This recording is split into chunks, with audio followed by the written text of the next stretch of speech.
Hello, hello, hello. Welcome to Royal Sussex.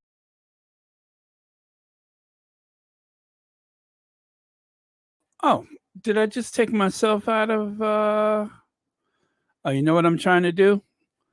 I'm trying to change my avatar. Let's go back to the coffee. There we go. Go back to the coffee for now. And hello, Fancy Fancy, Moritz V, Akua Botang, Carolyn Sowers. Yes, hello, Bonnie Mighty, Lydia Washington, Myra, Sherry Ware is here, Audrey Teschner, Gwendolyn Daniels, Connie Balmer. Yes. Who else is here? Raven, Valerie B, Perlina Answer, Irish Demonia. Who else is here? Oh, Marshar is here, right? Church Nellie. Did I say that already? Elizabeth Anders, Legs, Cleo Asian Black, Kenitha Ash, and PQ Mont. Kay Costello, welcome to Royal Sussex. Sestrin wants to say hi to a few people, so we'll help out, of course. I am just about set up, believe it or not. Of course, I worked all the way up to the last minute. Sorry I was late yesterday, but today I am right on time, I think. Oh, okay. Nope, not that. Oh, you know what I need to do? I need to let other people know we're here. So, one moment while I do that. Okay. So I'm going to bring up my other screen as per usual so I can see the things that you see. Got that going. Share it to Twitter. Done. And once again to the community tab. Done, done, done. Excellent. Thank you for your patience. Now streaming.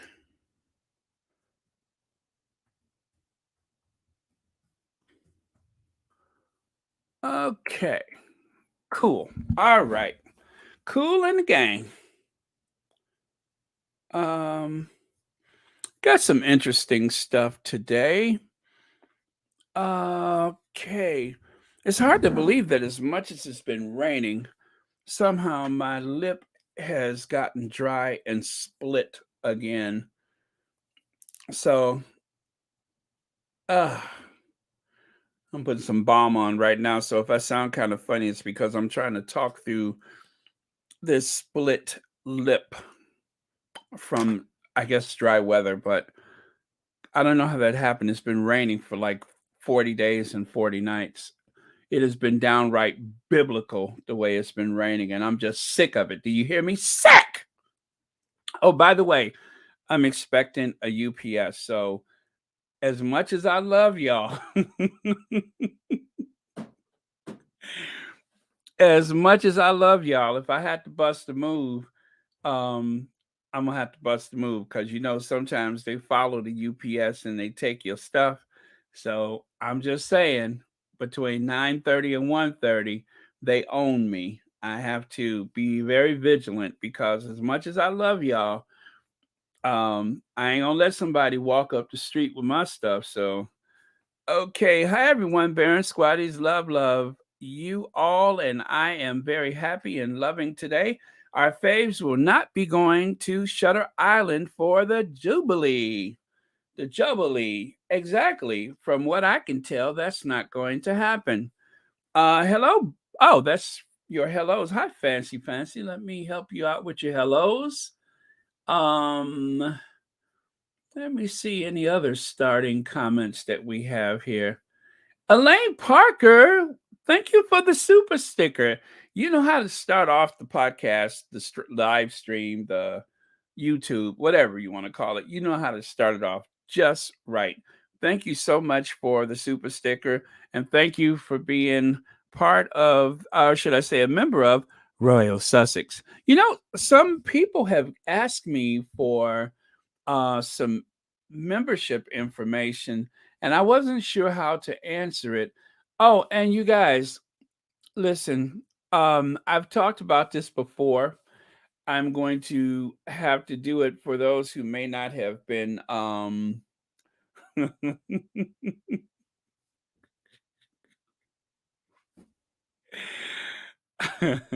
for those of you who Church Nelly, I don't like eating powdered donuts. People be thinking you on that stuff. And I don't want people thinking I'm on that stuff. They be like, "Ooh, look at his lips. He on that stuff." I don't want people to think I'm on that stuff. And believe me, if I was on that stuff, I wouldn't be on a diet since I was 13 years old. So trust me, I ain't on that stuff and I don't want to look like I'm on that stuff. You know what? Black Pearl, I do think I've been a bit dehydrated the past couple of days. I've been drinking a lot of water, but I don't think I've been drinking nearly enough. So I'm sitting here right now with 2 bottles of water. But what works against me is that I drink coffee. It seems like I drink a lot, but I never really finish a cup.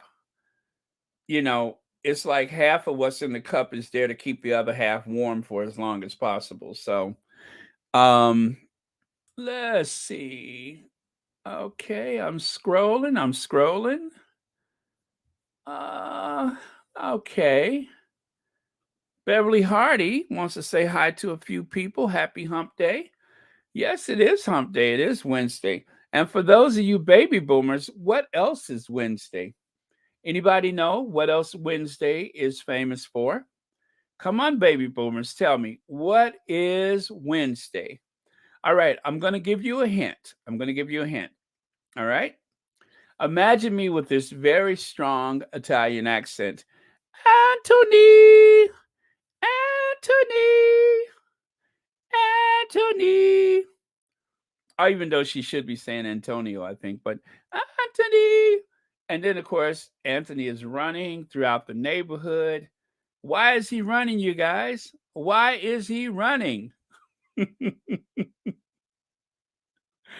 I know, Lucy Highland, as I always say, as long as there's coffee, the world is a much safer place.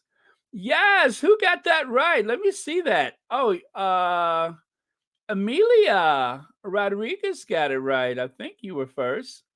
Yes, Anthony is running because Anthony knows that it's Wednesday, and Wednesday is Prince Spaghetti Day. You baby boomers. Anthony is like grown and got grandchildren now. If you guys look it up on YouTube, there's actually a video that talks about the guy, the young man who starred in those Prince Spaghetti commercials. And I tell you, that commercial was obviously very effective because even to this very day, every time it's Wednesday, before I say hump day, I say, "Oh, it is Prince Spaghetti Day." No, Connie, I think Ash Wednesday was last month, right? That's when everybody kind of freaks you out with those what looks like powder burns on their forehead. Okay, Legs, thank you so much for the super sticker. Happy Wednesday, happy hump day, happy Prince Spaghetti Day to you. Anthony! Now, you know, in a neighborhood like that, I believe it was Boston. In Boston, if someone yells Anthony out the window, shouldn't half the kids come running?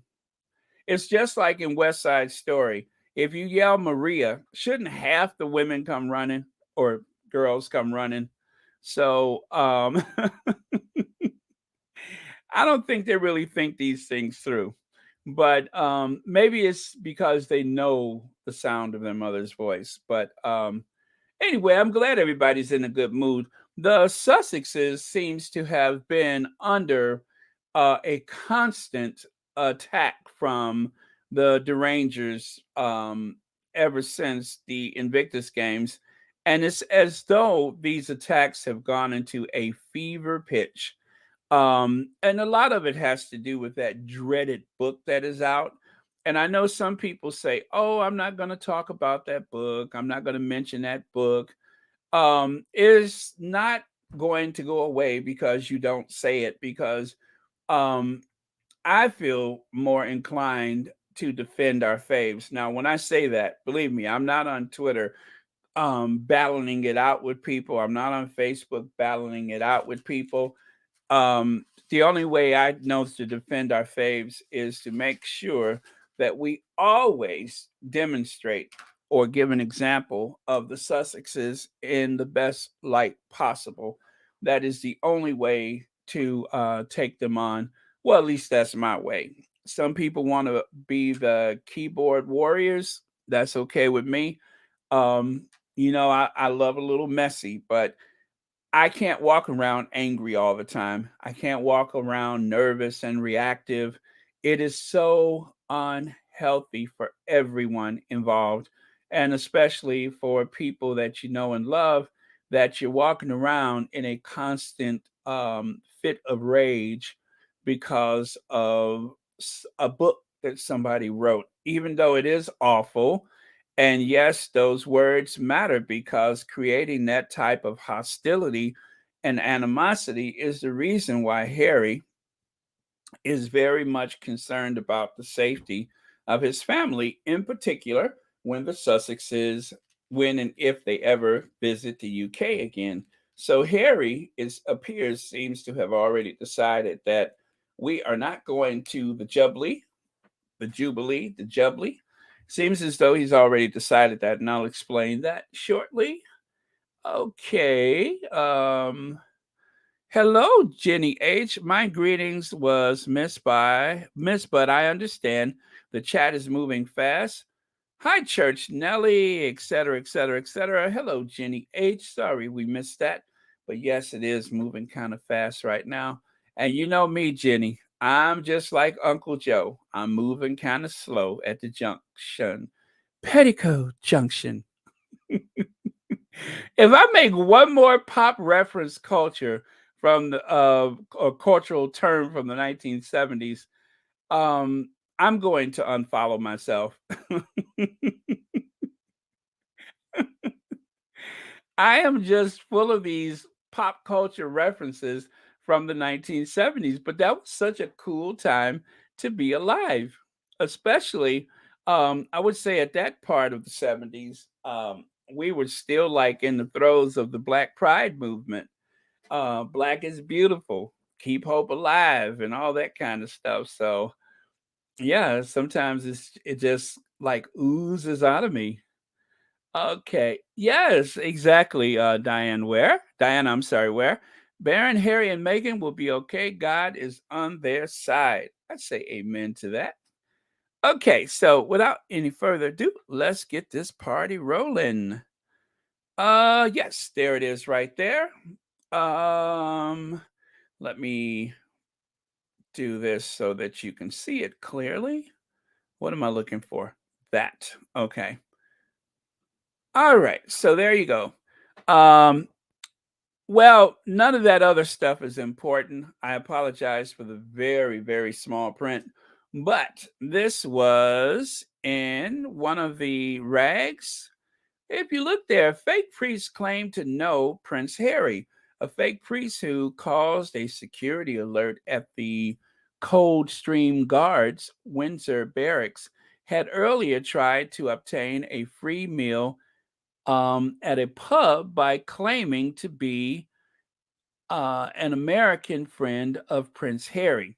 Now that's interesting because even though we haven't seen this person, if he's claiming to be an American friend, then obviously he has an American English accent or an American accent. So that's interesting, right? The Coldstream Guards have launched two inquiries after the man who was wearing a vicar dog collar bluffed his way into Victoria Barracks and spent a night being wined and dined in the officers' mess. The blunder has prompted major security concerns. So, um, I don't know if I believe that. I'm telling you, the way they outright lie about anything that has to do with the Sussexes, I'm just not sure. We haven't even seen this person, have we? We have not even seen this person. And just like with the crossbow, the crossbow intruder, where is he? Where are these people that they claim has somehow breached the security? And until I hear from someone who is less biased than the tabloid newspapers, I'm just not so inclined to believe any of that. So maybe it's true, maybe it's not, maybe someone overheard it, maybe they, it all seems a little bit too weird. Um, but somewhere in between the lies and the hyperbole, there is a bit of truth, but we just don't know. Okay, so Lucy Highland, thank you so much for the super sticker. Thank you for being a member of Royal Sussex. And happy Prince Spaghetti Day to you. Thank you for being here. Okay, let's see. Good. I'm glad Harry is not taking his family to that trash swing ding that celebrates nothing but cold blooded and heartless mediocrity and hatred. Black Queen, that's one way to put it.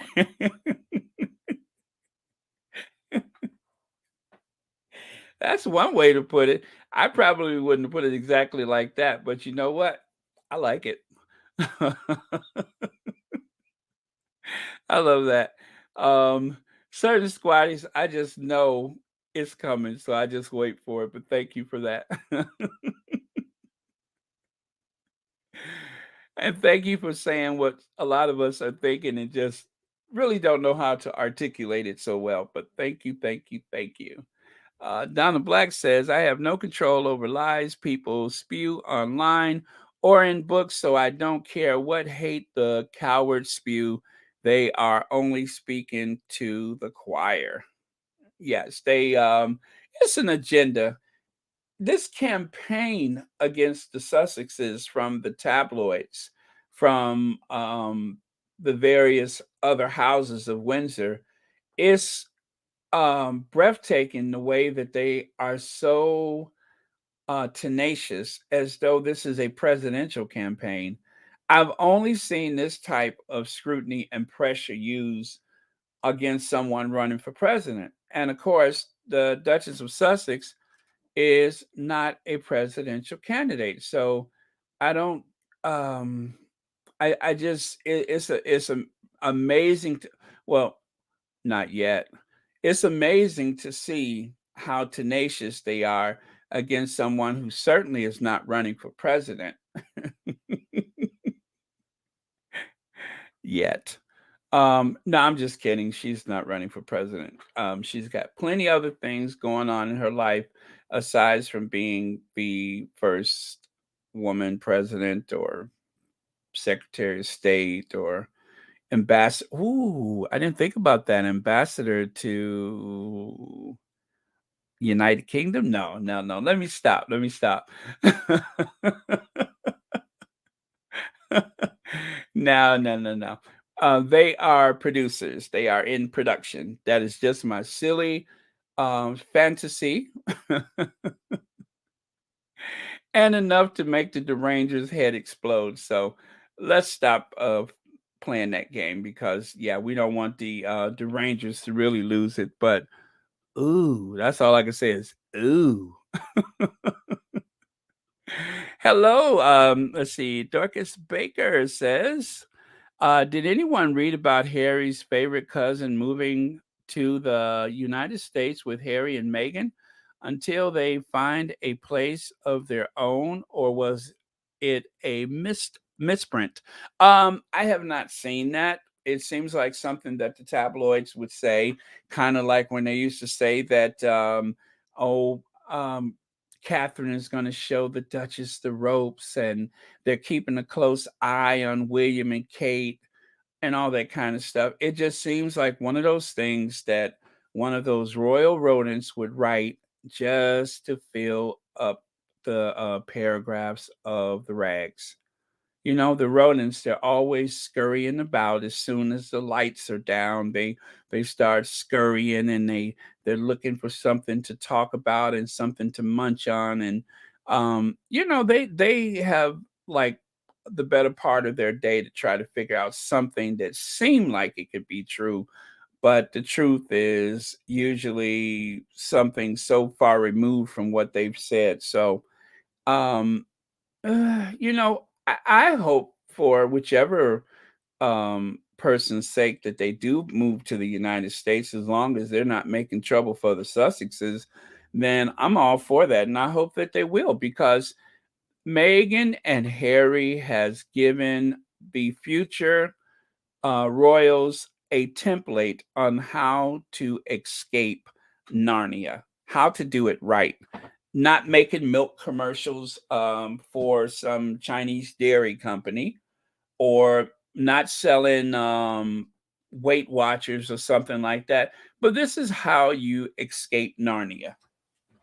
They have given a template for the future royals as a demonstration of what's possible. The only thing is keeping the royal rodents at bay. That seems to be an ongoing issue, but we'll figure that out. We'll work our way through that. Okay, so let's go to the next one. And I'm going to need a bit of a break beat, I think. That always helps. Okay, hit it.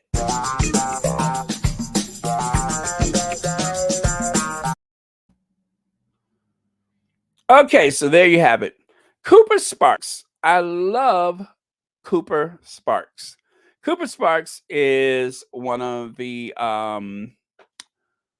squatties on Twitter. And Cooper not only is a great artist, but is also full of great insight. So if you take a look there, you'll notice it says, is someone planning to go to Australia? Why else would they be attempting to rewrite? Oh, gosh, that sounds just like. Let me try that again. Why else would they be attempting to rewrite history from 2018? Boy, that sounded just like Barbara Walters. Why else would they be attempting to rewrite history from 2018? This attempt to rewrite stories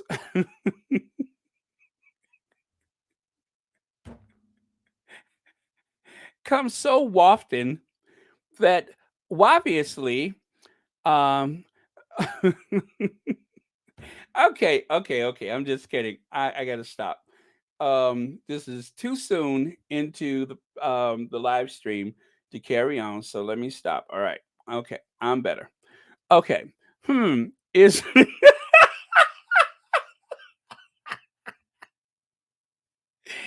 I'm sorry. Okay. Okay. I'm done. I'm done. I'm done.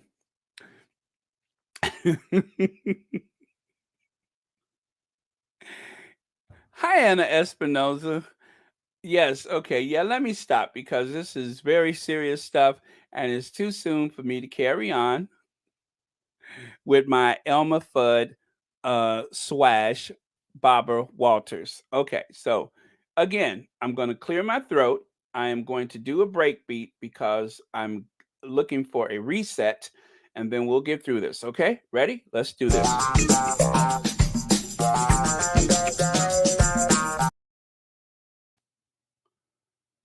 Okay.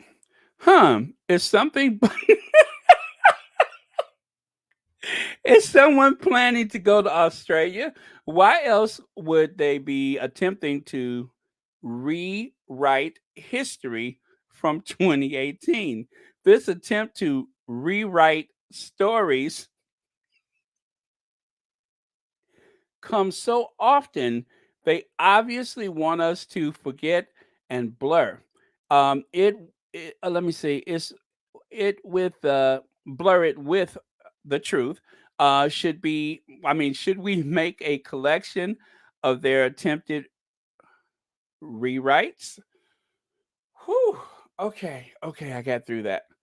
Um, anyway, so what Cooper Sparks is speaking of is the moment they went out on that balcony, when they saw the crowds lighting up their cell phones like they were at a rock concert. We all know that the Oceania tour was a huge success. However, you have these people in the media, especially the tabloid media, who are attempting to create this narrative that the Duchess of Sussex was not pleased to be there, that she hated every moment of it. And of course, I believe this starts with that awful, awful book, which I tell you, since that book came out, one thing we have learned is that person seems to be like some type of right wing watchdog from hell. And I don't, and this is what gets me is that if you look at some of the interviews that she has done in the past, this particular writer, where she was this royal expert, she actually had some pretty nice things to say about the Duchess of Sussex, and was even cautioning about what could possibly happen to anyone who joins that family. However, now all of a sudden, she has decided to go completely to the dark side instead of, I guess, dipping her toe into it. Now she has gone completely into the dark side. It is stunning to see how cruel and how purposely negative and hateful the tone has been ever since. And this is why I tell you guys, when you see these talk shows, when you see these talking heads on television, it is all theater, because people that we love and trust, or people who we, shall we say, have followed on any given talk show or 24-hour news cycle station or whatever, these people, we tend to see them as like a neighbor or something like that. You know how we used to think we could just go to Oprah's house and sit down and have some coffee and talk about stuff, when the truth is, there's a whole production that goes into each and every one of these things, some worse than others, some better than others.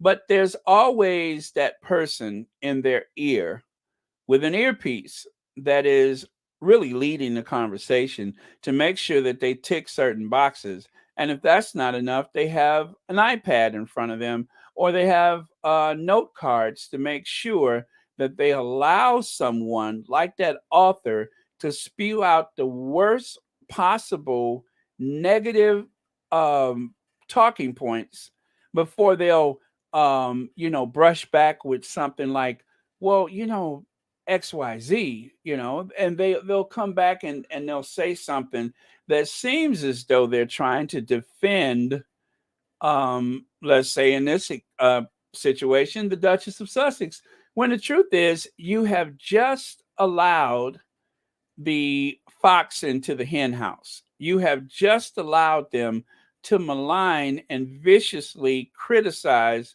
or just flat out lie about someone, just so that you can get your ratings. And it always leads back to the ratings. And then there's also agreements between publishing companies and broadcasters to allow these people who have written a book to have a certain amount of airtime. It happens every single day. And it is so subtle that we almost don't even notice it. Like Lorraine. Lorraine sits there and pretends like she don't know anything about anything. And she lets Russell Myers say whatever he needs to say without, and of course, she's not going to challenge anything. That is rare that anybody ever gets challenged. It is just stunningly rare that that happens. And when it does, by the time they do challenge that person, there's so much damage that has been done. And this is why certain people, I just can't watch them anymore. I cannot watch them anymore. And as a born true lefty liberal feminist and all the other stuff that I am, I there's certain people I would love to believe in. I would love to think that they are really on our side, but they are um, bound by their contracts to do and say certain things. So you just can't trust them. And the mainstream media, you just can't trust them. And so this woman who has written this book has been given free reign to go across these United States to sit with some of our favorite people and spew all these negative things, interview after interview. And there is absolutely nothing that can be said or done about it. There'll be very little pushback, and we just have to hold our breath like we are being victimized in the worst possible way, and hope that it ends really soon. We have to go to that safe space while the worst possible things that can happen verbally is happening, and at that point, what can you say?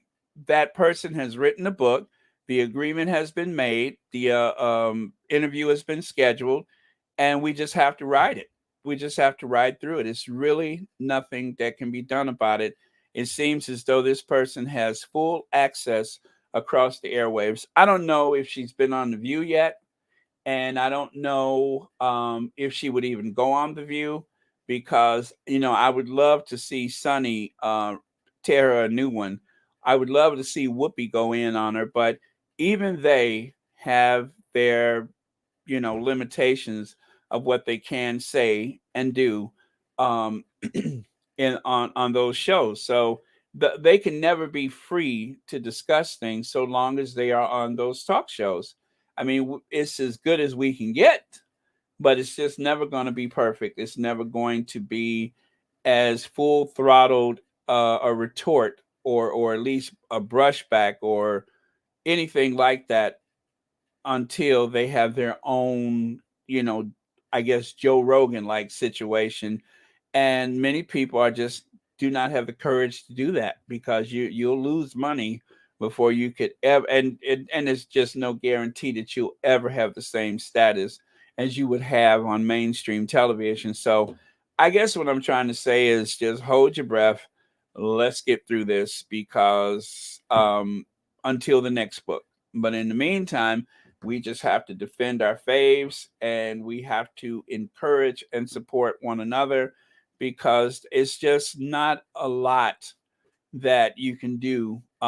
It's all part of whatever the publishing companies, which sometimes are owned by these media companies like CBS and the Murdoch's News Corp. They own publishing companies, and I think all of it is part of the complete package to make sure that they have control over the message, whatever that message may be. It's all part of a complete package. And so there's just no honesty in journalism anymore.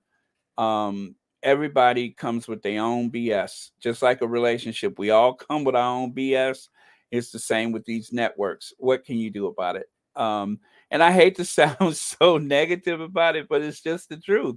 So, and I'm only saying this because when you all turn on these programs and you're hoping to hear something that makes sense, certain people can deliver, certain people can, and then there's everybody wants Ronan Farrow to take on the world, but he has other things that he's interested in, so we can't depend on him. All we can depend on is each other. That's all we can depend on. We can't put that pressure on them to take on the world for the sake of our faves. It's just not possible. We can only hope, but it's just not possible. So that has been a constant frustration of mine. I never watch Bill Maher anymore because I thought Bill Maher was for a lot of things that a lot of the values that I had, and it turns out that he seems to point out problems, but he has no solutions. He can just tell us what's wrong with each other and not how to fight the battle. So that's just one of those people I've had to tune out. Hold on one second, you guys.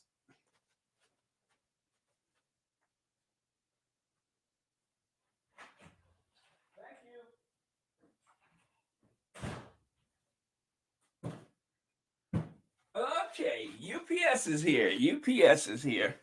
Thank you for your patience, everybody. The UPS is here. And y'all thought I was playing. I told you I love y'all, but I ain't gonna let nobody run off with my package.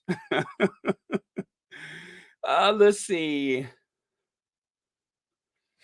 Baron, me too. Yeah, isn't that sad?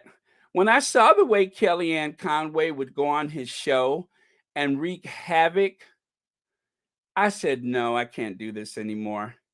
I was so disappointed. And I still believe in Rachel Maddow. But again, Rachel will talk about things one day and then they'll get in her ear and say, you know, Rachel, maybe not that. And then you don't hear it anymore. But with certain people, you have to hope. I still have hope for Rachel Maddow, but she works for MSNBC. She works for NBC. And that's that, you know. But Rachel, Whoopi, Sunny, um, quite a few of them. I mean, there's people I will still dip my toe in the water and I'll still give them a chance. But at a certain point, I'm just like, oh, I can't do it. So, you know what, guys, don't let me discourage you from following your favorites on television or wherever, whatever medium, but just be educated in the way you view these people. Make sure you scrutinize what they can and cannot say. Listen closely to what you're hearing and don't be discouraged by the fact that they can't really give the full throttled support to the Sussexes. But if for that matter, if for instance Gail King has done a lot, and I've mentioned that many times in the past. I really trust Gail King where the Sussexes are concerned. And, you guys have seen how there's certain things she has to allow. She has to be very, I guess, diplomatic about certain things. And, and it's cool. It's cool. At least she's there. At least she's there. She knows their story. As we've seen with Hoda, we were expecting the worst, but Hoda came through. So have faith. It's not all doom and gloom, but let's ride out this book and let's just stay focused on what's important because um, that's what the enemy wants us to do is to be discouraged, to walk around in despair and assume the worst. And we all know, as we keep saying, God will do for us what we can't do for ourselves. He made sure the Sussexes did not have access to half in, half out. He moved them to California, right? He or she, should I say? Um, the powers above has made everything work so far. So don't lose faith, right? Don't lose faith. All right, let's keep this moving. All right, so you have right here, Meghan hated every second of the Australian royal tour and found it pointless. But this is another one from Cooper Sparks. As you can see in the center, exclusive, William and Kate Middleton planning visit to Australia. The Cambridge kids revealed. That date is February 7th, 2022. I can just barely see it, but it says February 7th. Again, Cooper Sparks, thank you for the receipts. Sources say the whole family will be heading down under for an exciting royal tour. Again, February 7th, 2022. And then, of course, there is a repeat of what was on the last page. Let me do this because I can't see that.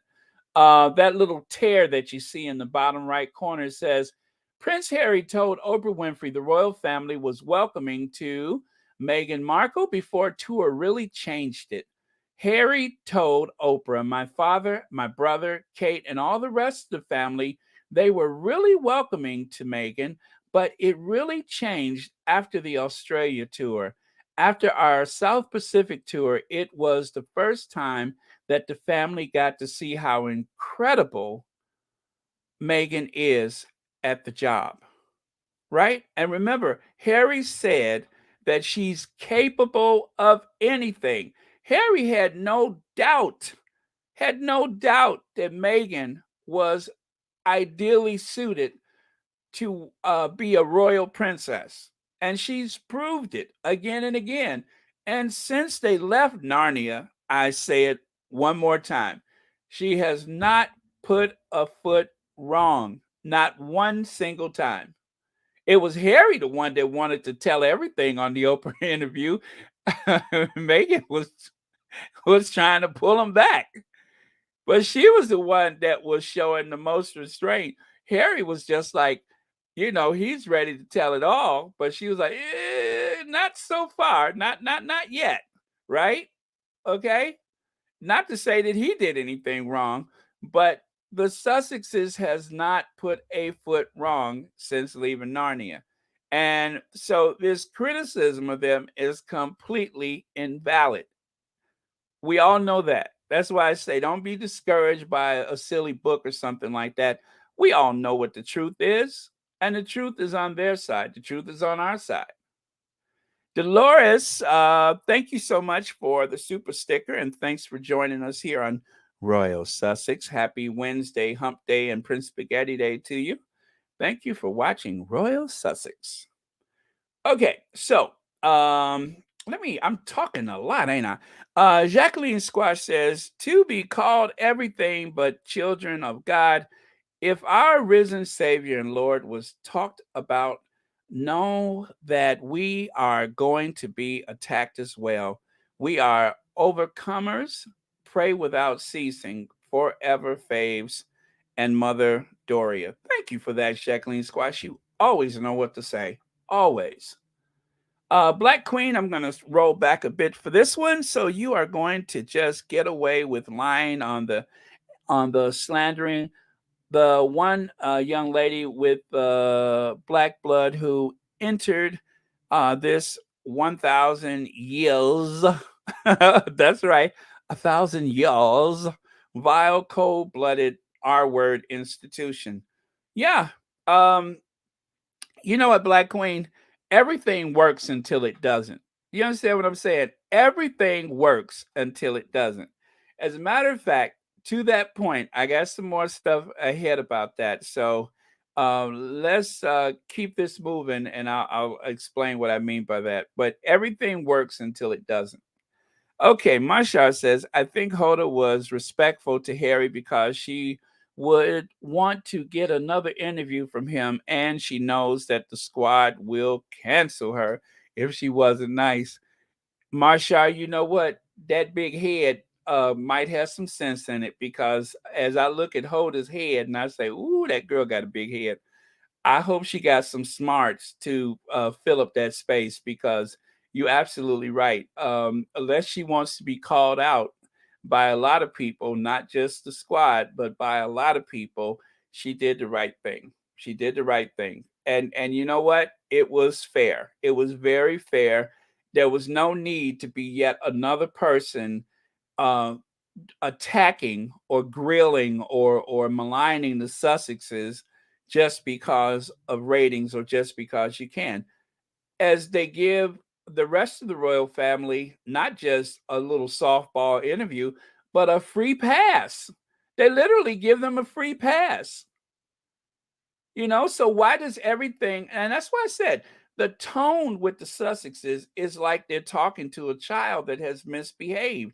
Why do they always have to take that tone? Why am I asking that question? As an African American, I have been subject to that tone. Why did I even ask that question? I know why. Never mind. No, I already know why. Anyway, I just asked and answered my own question. As an African American, I think I have an intimate understanding of how stuff change when I show up. And that's what Harry noticed is that with the Duchess of Sussex, it wasn't You know what? And I do believe that the family appeared to be very much supportive in the beginning. I think they appeared to be supportive, and maybe they were even caught up in the novelty of it, except for a few. But I believe that a lot of them was caught up in the novelty of having this Obama-esque like presence in the family, right? Only for them to turn around and realize, uh-oh, not only is she popular because she's, bringing something different to the family, but she happens to be highly intelligent and she's drawing the crowds.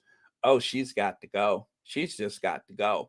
And so I think that eventually the tide turned, as Harry said, after the Oceania tour. That's when things turned. But I do believe that there was at least the appearance of cooperation, unity, and that lasted until I'm going to just say I believe it was KP that really started going on the attack, and not just you know, the egghead, but I think that as a group they felt threatened because they knew that the Sussexes were going to put together an organization or staff within the family that was going to make everybody else look incredibly bad. They would have just been way too polished with everything that they did, and that was just too threatening um, for anybody else to bear. So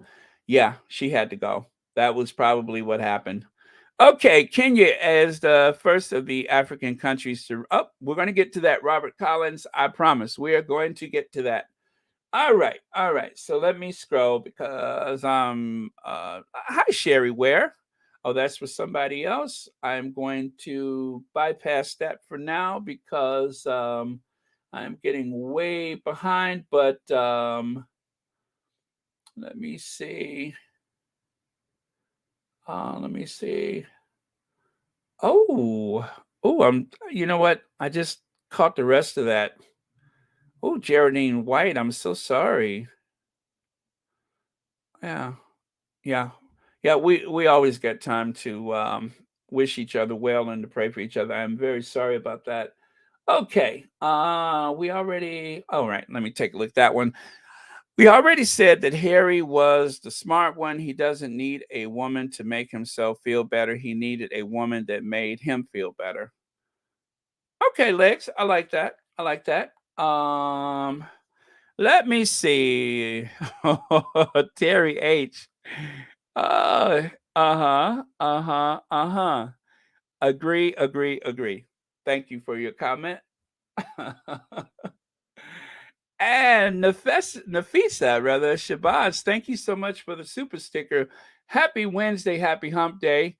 And in case you never heard of it, it is Prince Spaghetti Day. So happy all three of the above to you. Thank you so much for the super sticker. And thank you ever so much for being patient while I went and got my package that was left at the door from the UPS guy. I really appreciate that, especially my package. All right, and Faith Mazzini says, "Yes, Baron. The hate started when Meghan shows her intelligence and capabilities, which are far above Kate's, who does not know anything, and dull, or as I like to say, Faith, dull as dishwater, just as dull as dishwater. You hold up some used dishwater to the light." And it's very cloudy and full of sediment and food particles and detergents. I'm not saying that I'm. Yes, I am. What am I? Yeah, I am. Okay. Ain't no sense in me lying. Okay. Let me go to the next slide. Oh, yeah, we're going to change gears a bit. We are going to change gears. And it has been 51 minutes. I think we need to do it.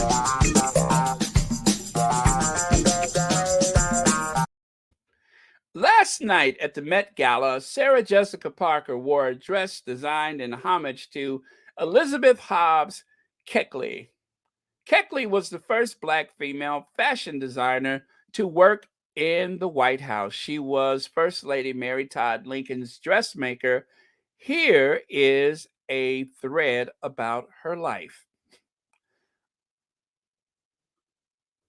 She arrived on the red carpet. Well, anyway, that was just part of another article. She arrived on the red carpet wearing a gown by Christopher John Rogers, featuring a bustier top, oversized bows, and the sleeves, a train, and alternating, that is, black, white, and gray panels.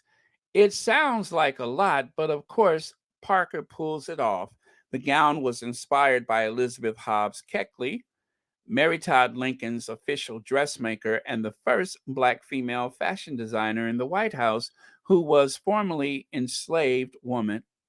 In classic Sarah Jessica Parker fashion, she finished off the look with a massive sculptural updo and a fascinator by Philip Tracy. The more I hear about um, Rogers, the more I absolutely love him. Christopher John Rogers is the darling of the fashion world. He's an absolute darling of the fashion world. He has managed to bring a quite flamboyant style to fashion. Now, some of you all may look at that outfit and think it appalling, but you have to understand the Met Gala is over the top. The Met Gala, the Metropolitan Museum of Art, I believe, is what it's for. The Met Gala has this event every year, and everything is over the top. It's an art museum, and fashion is seen as wearable art, especially in the world of couture fashion. It is wearable art. So accept it for what it is. Every day is like a prom night or a wedding day when it's okay to go that extra mile. So this outfit was a homage to um, Keckley. And if you take a look there, Elizabeth Keckley, a remarkably successful dressmaker, built her career upon exciting technical standards, graceful, clean lines. Where have I heard that before? I love a clean line. I love a clean line. Where have I heard that? I know where I've heard it before, right? I know I've heard it before. That's where I heard it before. I love a clean line in fashion. There you go. That's where we heard that before. So, and the understanding of Parisian fashionable trends. She is well known for her hard work in political elite of Washington, D.C., particularly for Mary Todd Lincoln. Keckley was one of the first African American women to publish a book and was an impassioned activist who created a relief organization for newly freed enslaved persons. So that's just someone I thought that you all should know. She was quite a powerhouse. And of course, some of, how do I put it? If you guys remember the way that Eleanor Roosevelt, who is, I think, someone that everyone should know about, Eleanor Roosevelt was probably the best first lady ever. I mean, she didn't have the style and the class and everything of a Jackie O, but when it comes to a workhorse of a first lady, Eleanor Roosevelt is so often overlooked. She was the absolute greatest ever. A lot of the things that helped African Americans during the New Deal, like for instance, what was it, the Tuskegee Airmen and such. A lot of that stuff was only made possible because Eleanor Roosevelt, in exchange for helping her husband realize his potential for being able to become a president from a wheelchair, she demanded a lot and she got a lot. And so um, Keckley is someone who made sure that she conveyed the thoughts and concerns of enslaved Africans as well as newly freed Africans during the time of the Civil War. She was the one who was the best friend and confidant of Mary Todd Lincoln. Mary Todd Lincoln leaned heavily upon this woman of color. And so you have to understand that even though um, things weren't necessarily so great for blacks with Lincoln in terms of, I would say, the recovery or I'm sorry, Reconstruction and such. Um, the little crumbs that we got was a lot of that came because of Keckley. And of course, Abraham Lincoln's Emancipation Proclamation is the real big one. But that was because he wanted the war to have a spiritual relevance that couldn't come from any place else except from freeing the slaves. That was just something that had to be done for political, moral purposes, etc. But anyway, she did write a book. It is available, and I forgot the title of it. I'm so sorry. I didn't even include the title, even though I just looked at it. But yeah, so that is where that inspiration came from. So I'm gonna go back a couple slides here, though, well, just right here. When I looked at the gown, I thought, yeah, it's nice, kind of costumey, but nice. Well, now that I know the backstory, of course, now I'm in love with it.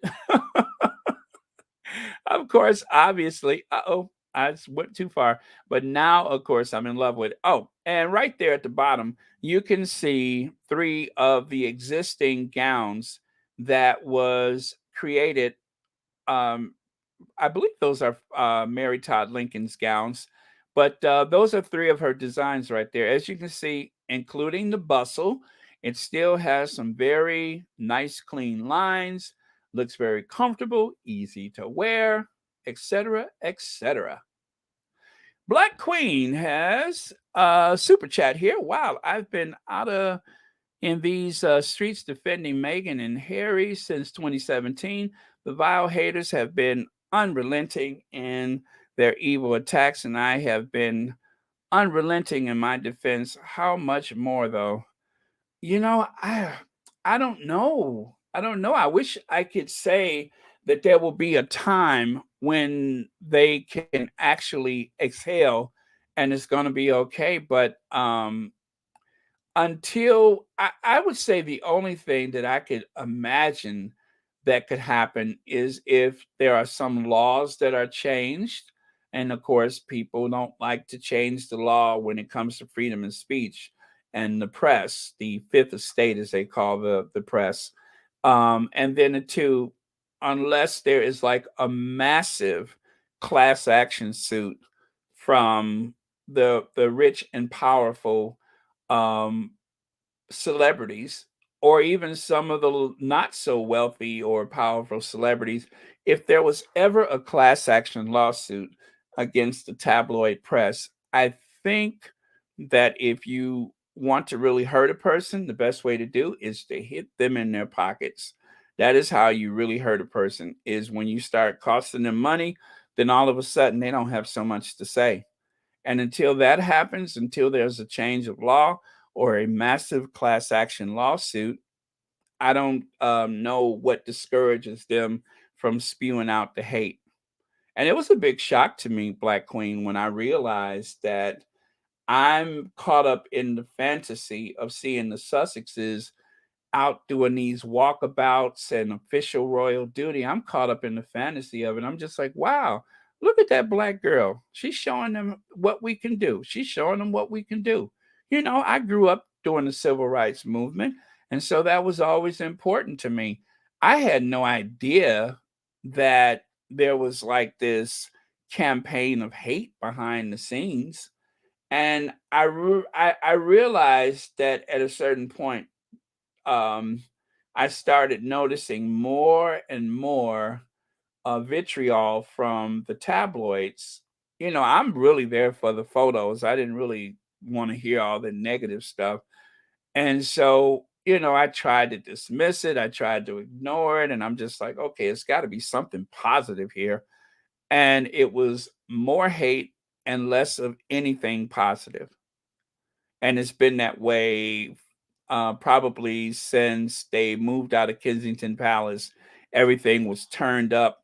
You know, the flame had they turned the eye of the stove all the way up, and it's been like that ever since.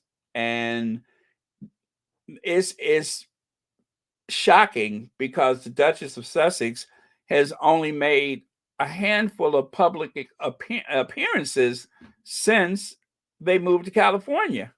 Only a handful of public appearances, and yet she's on their tongue day after day after day. I wish I had a better answer, but I don't. I don't know when it ends. I don't know if it ever ends. And that is why I say that if the Sussexes say that those titles are important in any way or form for the future of their kids, for their birthright, for whatever safety is involved, whatever security it brings, then I'm all for it. If it will bring them some type of security. But as for being able to live in peace without being hounded by the press, we need only look at John Kennedy. John Kennedy had never been able to escape that spotlight ever. I mean, there were just periods where if he does the least of anything, then it was in the tabloids. And so I don't suspect that anything is going to change for the Sussexes. They're too global, and so there's not likely to be a time when the Sussexes will not feature prominently in the tabloid. Sorry to say that, but I just don't see when that ends. The only thing that I can see that would change it again, I say, is a massive class action lawsuit from some names of people that we know, or perhaps if there was the odd chance that there was a law against that the type of bullying that is taking place from the tabloids. But so far, there doesn't seem to be a law that protects them. So that's my best answer. I hope that was helpful. Okay, and thank you for your comment. All right, anybody else? Let me see. Abe started the Civil War for usual reasons, money and land. The South was rich, and he used the enslaved to his advantage. Similar happened with the Brits, fought the Dutch to own South Africa. Yeah, policeman, that sounds pretty legitimate. Pretty legitimate. And of course, the Emancipation Proclamation was to make things to appear to be for the most moral and the most pious reasons. After all, why else would people send their young men to go off and fight in a war over land that is not their own, right? You're sending these Yankees to the South to fight for that land. So it had to have some kind of moral purpose. Otherwise, there was just no way that people would be inclined to do that. Okay. All right. So I'm going to move on. I hope that's okay. I'll take one more of these. If I was living where Duchess and Harry are residing, I would never appear in public. I would be so peaceful and happy under a tree to be by the beach. Lynn, that sounds lovely, but the Sussexes are home and they are not hiding from anyone. They're not hiding. They don't intend to raise their children behind walls and such. That's how Prince Charles was raised. That's how the Queen was raised. And look at how they turned out. So that is not possible. The Sussexes are going to be a part of the community. They're not hiding from anyone. Not saying that you're implying that, but I'm just saying they're going to be very visible. They're not going to avoid life because of the tabloid media. They'll find a way to make a path for themselves that is open enough for the children to have a full life and enough for them to experience freedom themselves. So I'm pretty sure that. And you know what? They're in the right place.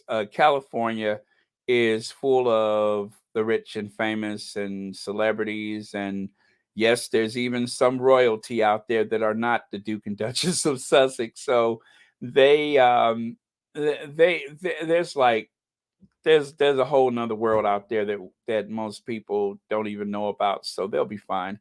Santa Barbara, Montecito is the best place for them to be, and that's why so many other people who have the means are moving there because it's a community where they are very protective of each other. They'll be fine. Yeah, yeah, they can afford their own security. Yeah, Donna Black, again, when I say security, I don't just mean physical security. There's a lot of things that can go into that um, we may not be privileged to, but I don't just mean physical security. I mean just that.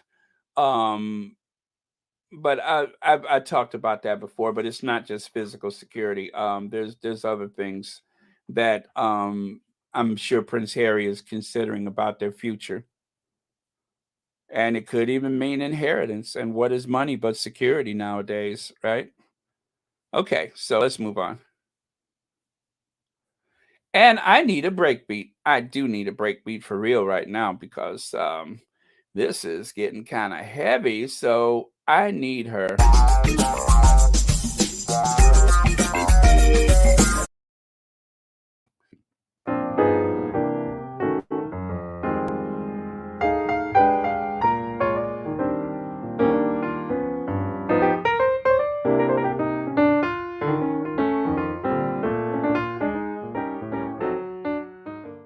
How are you, ma'am? How are you, dear? Nice to meet you. What's your name? Dorothy Parker. Dorothy Parker. What a pleasure to meet you. My goodness, are you warm enough out here? I am. Oh, good. She's been here since 9:15. Oh, my goodness. Thank you. Are you from here? Were you born and raised here? Do you live here? I live in Hoylake, which is about 6 miles away. That's not too far. No, And what do you have planned for the rest of the day today? just thinking about the honour Oh. of meeting you. Oh. Thank you so much. Oh. That is the kindest thing. Thank you. It's a real honor to meet you as well. Oh, thank you. You're so good. Thank you so much. Well, Happy New Year. And thank you.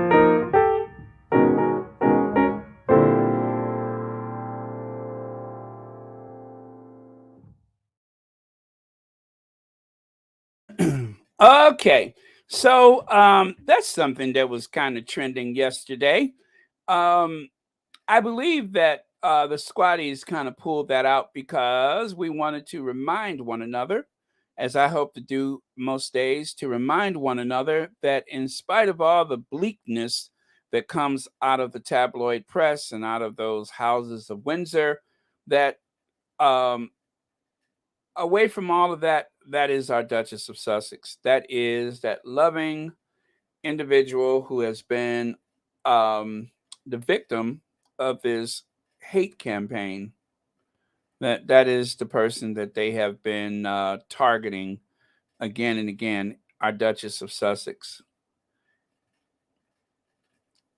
So yeah, it's kind of hard to watch these. I know because we have to think about what she must have been going through at that time. But the thing is, they're away from that now, and they can speak for themselves. They're not confined inside of that institution.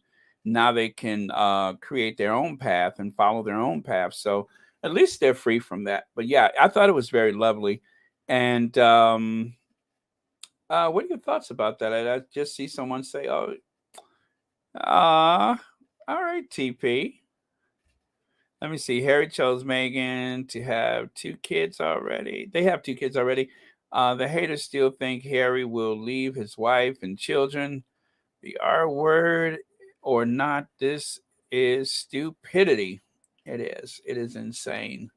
Sherry Ware says, let me see. Harry and Meghan are paying their security. Please don't pass on misinformation, disinformation.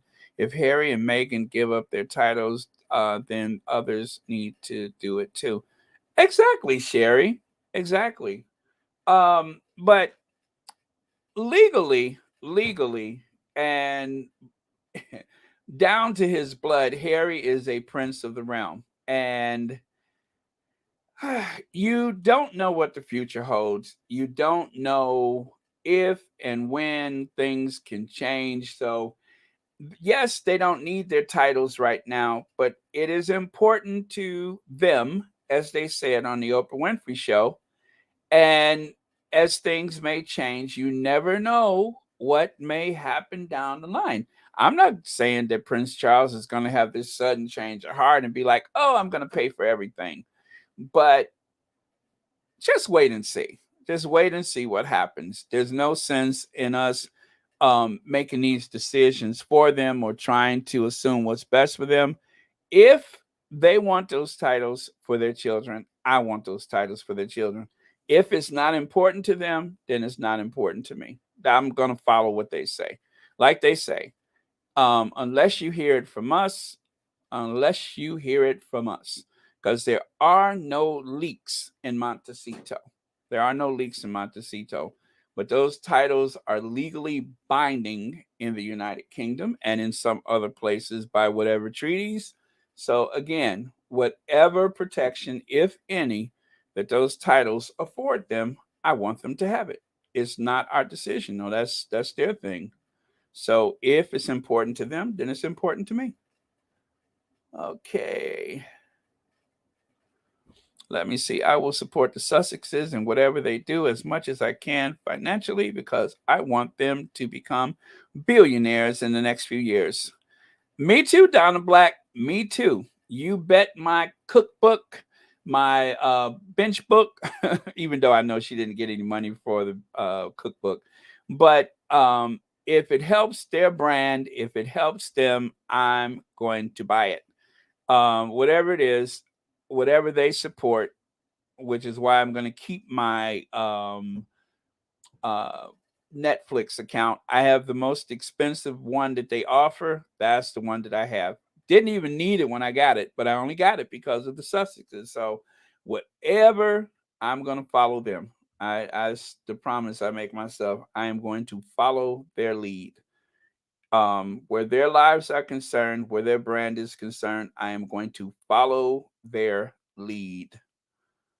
Okay, I agree, Baron. When the Queen dies and Charles becomes king, a change is going to come. Francilia Mosley, I appreciate that. I just only state how I feel about it. If there is any hint of a chance that there is anything that is beneficial to them, something that the Sussexes are aware of that we don't know of and nobody talks about, it's their business. It's their business. So that's where I'm putting my support. If it's important to them, it's important to me. The titles don't mean anything in the United States. Harry and Meghan doesn't require anybody do anything extra for them. People do what they want because they love and respect them. And so that's why I was so surprised when I saw that man bow at the Invictus Games. I was shocked by that. I haven't seen it in so long, but it was just something he decided to do because he wanted to show her respect.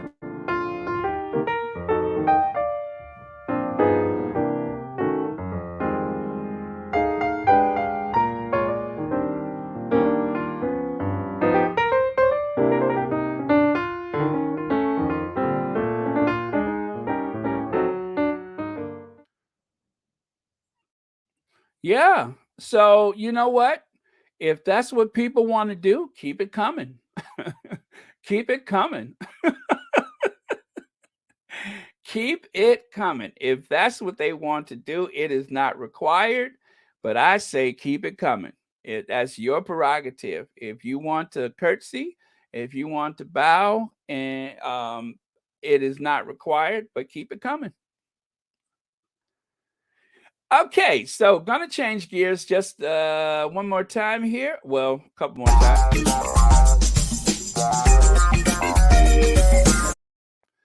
It has been put on display. That is the Versace gown worn by Blake Lively. Anyway, there's the gown right there. Again, I say it is one of the most beautiful things I've ever seen. I am so glad that night happened. I'm so glad that moment happened. It was, as they say, a moment. I thought it was probably the most clever thing. I love when something is clever like that. I thought it was just one of the most clever things I've ever seen. So, hats off to Versace and to the designers, whoever that was, and to her for pulling it all together. I mean, her shared vision with the designers brought all of that together. It is a homage to New York, and I love New York. If you've never been to New York, I tell you, it's just like you're in a movie. That the whole spirit, the whole vibe of the place. That is until somebody mugs you, but all of that comes together to create an unforgettable experience. I mean, the whole you just have this feeling like anything could happen. Like I might become a big star on Broadway, or somebody just took my wallet while I was on the subway. You just don't know what's around the corner. What's waiting for me around the corner? Is it like a scene in a movie? Um, or is it like some beautiful unknown pizzeria? Or is it a mugger? You just don't know. That's why I say, New York, New York. If you can make it there, you'll fail every place else.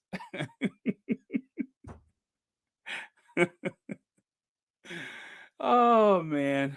I'm just kidding. I'm just kidding. Don't pay no attention to me. All right. So, where are you? Where are you?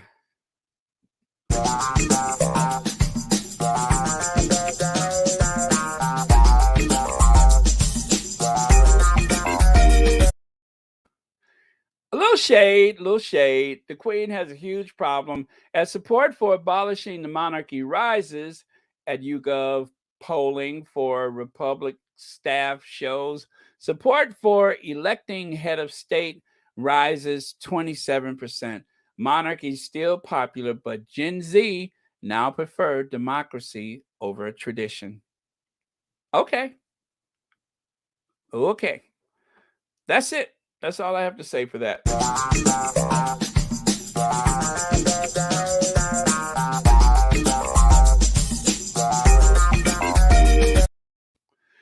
First season at Santa Barbara for Los Padres. Prince Harry, Duke of Sussex, will play an entire 12-goal season at Santa Barbara following the first week opening tournament. Action will continue with the Fouled Hills Pope Challenge. Is that really Pope? Yeah, Pope Challenge. And that's May 16th through the 15th. Leslie Nixon Cup, May 20th through the 29th. And the Cheval Athletics USPA Intra Circuit. And that's June 3rd through the 19th. And what does all that mean? No Jubilee. That means no Jubilee. If Harry's going to do all that, he's not likely to go over to the United Kingdom. He'll probably be here in the United States. So I believe this is what everyone was talking about, that Harry isn't going to the Jubilee. So we decided to play Santa Barbara because Harry lives here. We came up with the idea to be able to use our team for charitable purposes, Nacho Figueres told Click Polo.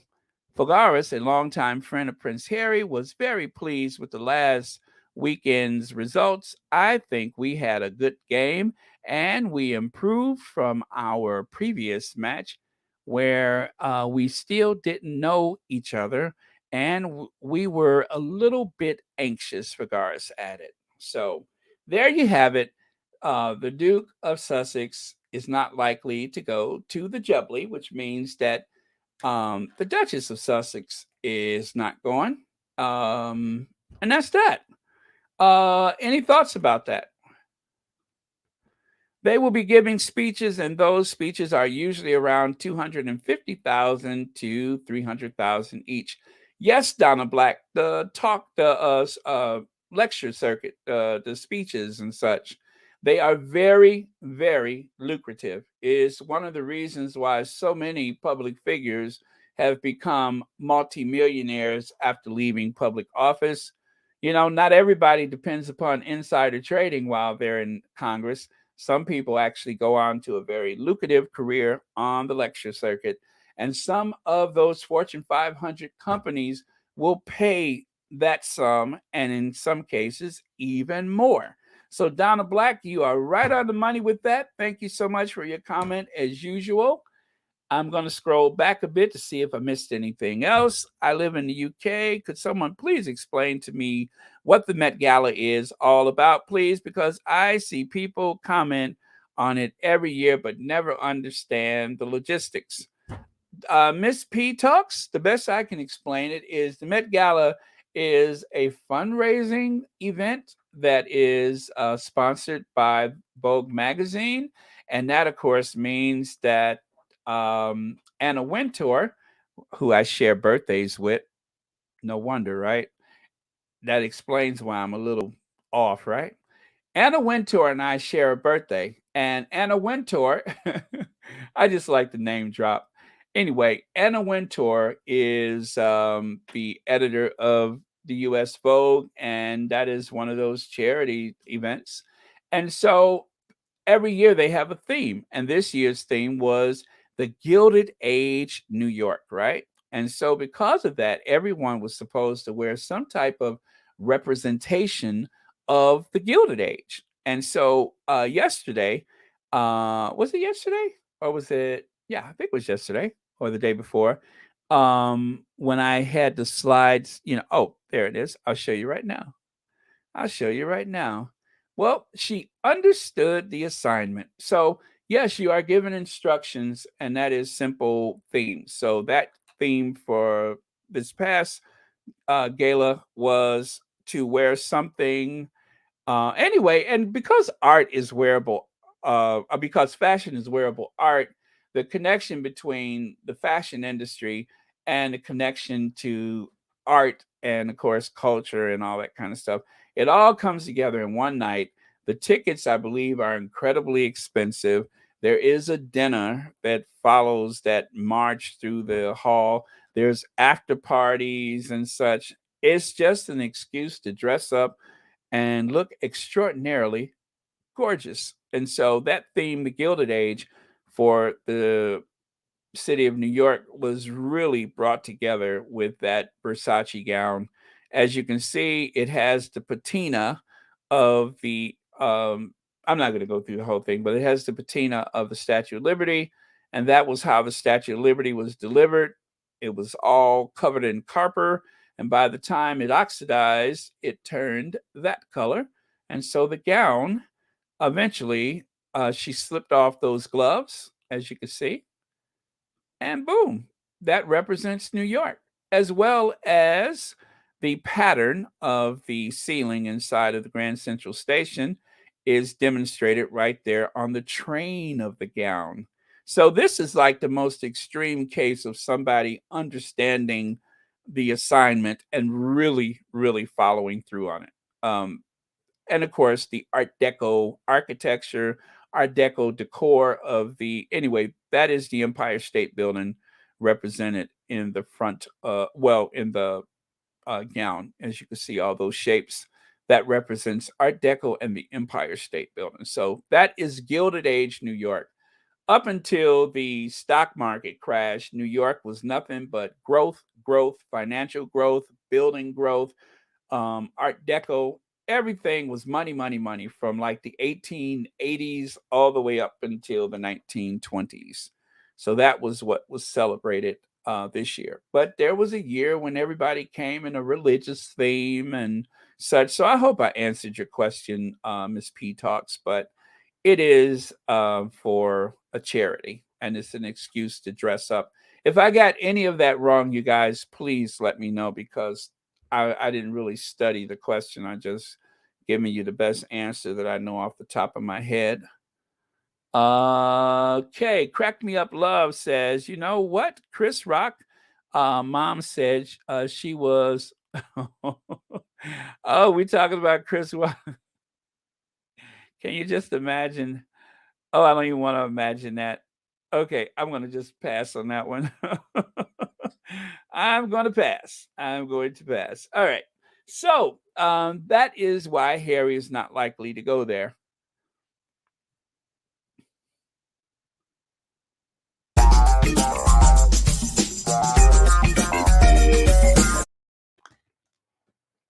The House of Windsor is in trouble.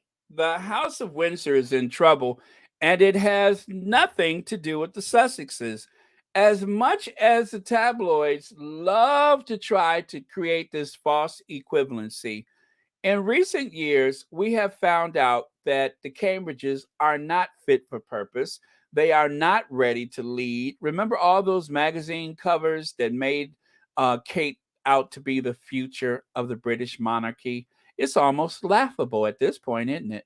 Kate, the future of the British monarchy. Really? Kate? Kate, the future of the monarchy? Really? Kate? And then, of course, William, who's always angry and incandescent with rage. As I learned, when you want to big up a person, the best thing to make a small man seem larger is to say that he was angry and incandescent with rage. None of that has seemed to help. He can be as angry as he wants. They can have Kate sit at the piano and pretend to be the Phantom of Westminster Abbey, or they could try to tell us that this is a loving glance at one another if they like.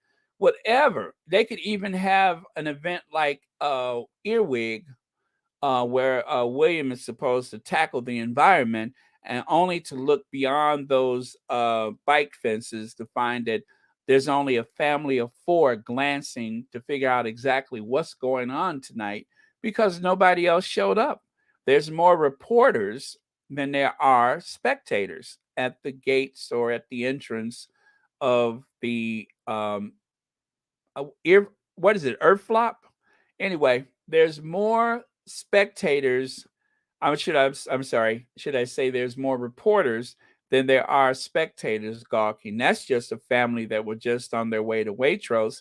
They had no idea that they were going to run into this. A little walk onto Waitrose, get some takeout or heat and eat food, and we're done. Only to find out that there was this huge event in London that absolutely nobody cared about, knew of, or anything.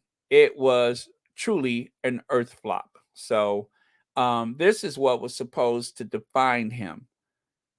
He doesn't want to take over the Prince's Trust, even though Charles really wants William. He really wanted William and Harry to get involved with the Prince's Trust. They don't care to be bothered with it. Harry, for obvious reasons, didn't want to because he knew that there was, I don't know, cash for honors or something going on allegedly. I don't know. William, because he's just too defiant, ignorant, overbearing, and incandescent with rage. He didn't want to have anything to do with it. So he decided to branch out on his own and try to help define the environment and such.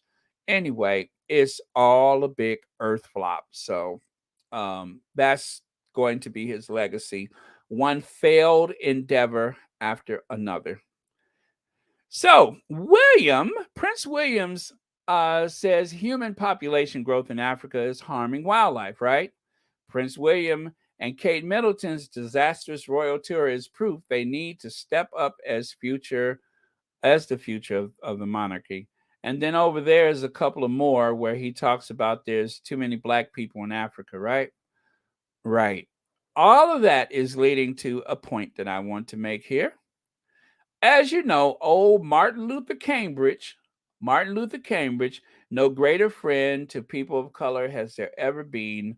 Martin Luther Cambridge, who was nice enough to let some, tribal people carry him, nice enough to sleep rough with a black man, because after all, who hasn't slept rough with a black man, right? William has, and he likes for everybody to know that he slept rough with a black man. He did. My friend Prince William, oh no, he's not one of those R words. Prince William reminds us that he once slept with a black man and that should prove that he's not the R word. Seyi Obakin has known Prince William for more than 10 years and once slept rough with him. Not my words, once slept rough with him. He speaks about their enduring friendship. Why? Because old Martin Luther Cambridge once slept rough with a black man. So no greater friend to people of color has there ever been than Martin Luther Cambridge. Okay. And of course, on the left is a little parody of the Cambridges, courtesy of Twitter. This is what they really want you to think is going on with them is that we just love black people. And then there on the right side, that is Prince William during his gap year down in Kenya, right? Told you I would get to it. He's on his gap year in Kenya. No greater friend to black people has there ever been than Martin Luther Cambridge. So he even spent his gap year surrounded by them. Look at the ease in which he's able to embrace them. See that? Look at the ease in which he's able to embrace that man of color. I mean, he's just undoubtedly moved. It is so stirring to embrace a man of color. So, as I say, no greater friend to people of color has there ever been than old Martin Luther Cambridge. That's right. That's our Martin Luther Cambridge. They are not that kind of family. He'll be the first to tell you we are not that kind of family. Very much not that kind of family. I want to believe him. So here we go. The sun never sets on the British Army's secret payments to colonial era, entirely ignored. After Kenya became independent in 1963, Britain's monarchy showed favor to colonial families that remained in the country. Prince William spent his gap year in central Kenya on a farm run by the descendants of white settlers and later proposed to his wife there. Interesting. I didn't know that was a thing, but interesting. But there you have it. Prince William petitioned by Kenyan land grab victims.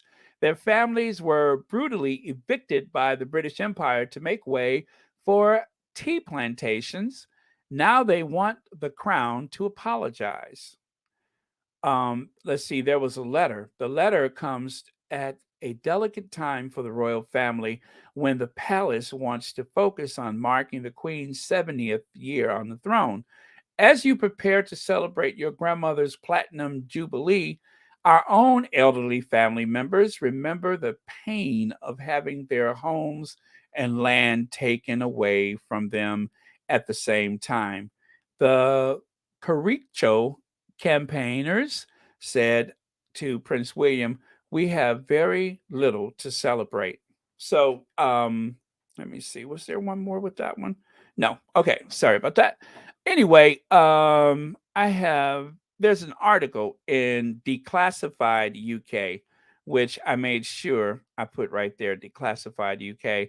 So if you go to Declassified UK, I guess it's like an independent blog or newspaper or whatever. The families were brutally evicted by the British Empire to make way for tea plantations. Now they want the crown to apologize. A letter delivered to Prince William's household in London today seeks justice for a notorious land grab in East Africa.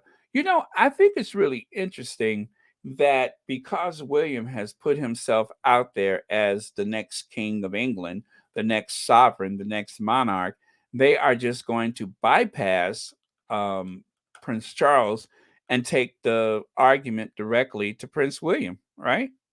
Odd, isn't it?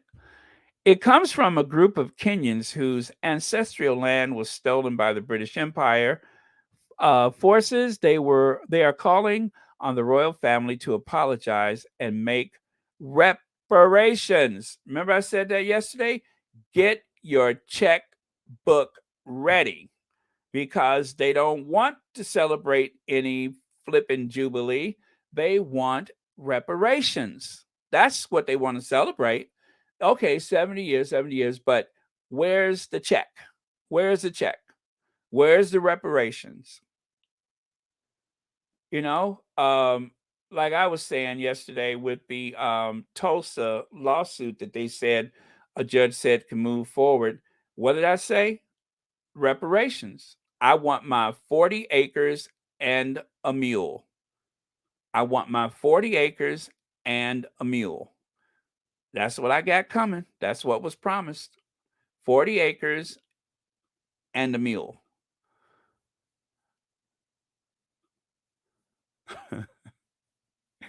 Anyway, but I digress. The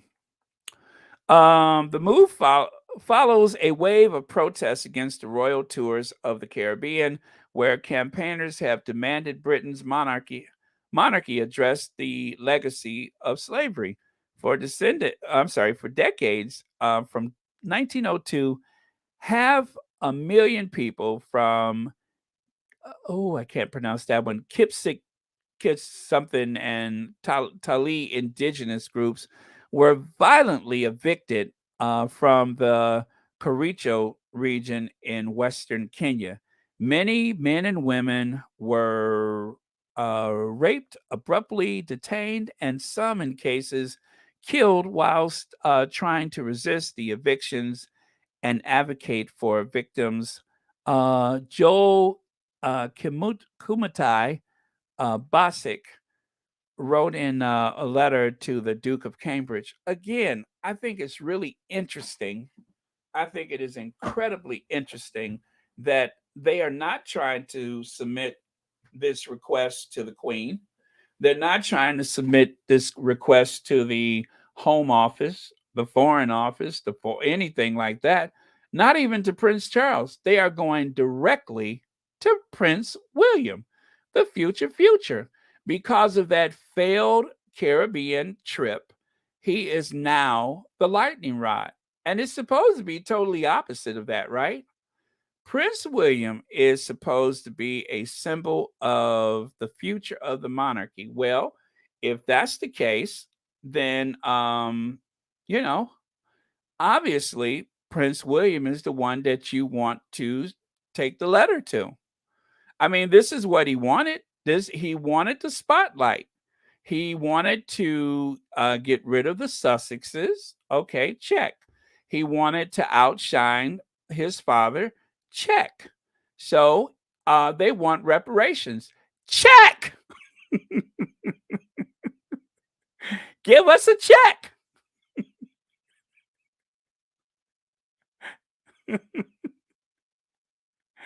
Those are all the things that you wanted, right? And like they say, they're going to watch them really closely now. Well, they're watching. Give them their check. They want their checks. Here, I think I have an example of what I'm talking about right here. I think that this might help enlighten us a little bit. So let me share this and Yes, Prince. Trenchtown wants $245 billion. That's what Trenchtown wants. $345 billion. Yes, thank you. Yes, sir. Yes, sir. That's what Trenchtown wants. Yes. What do you mean?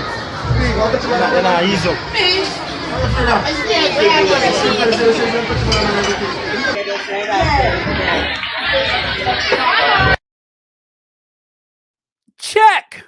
Give us our check. We want our check, William. Reparations now, reparations tomorrow, reparations forever. Why does that sound familiar? We want our check. Give us our money, William.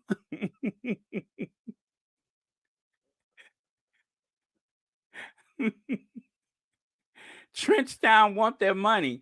Everybody want their money. Everybody. Not everybody, but everybody want their money. Everybody. We want our money. Give us our money, William. Prince better have my money. Prince better have my money. Oh man, how is this possible?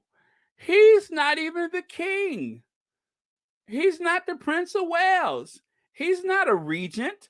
He is simply um a wayward future who wanted all the spotlight, and they are saying, give us our money.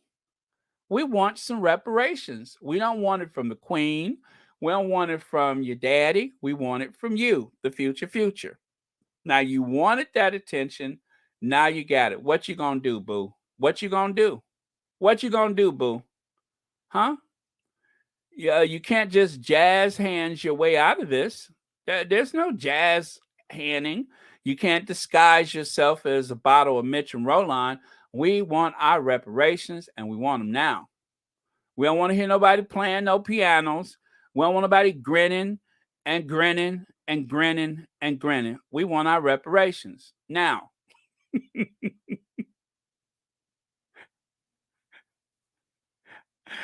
Oh my God, this is so funny to me. I'm sorry. I mean, not that these aren't very serious things, but why are they giving him the letter? Why are they giving it to him? You see those guys up there? They're in Britain.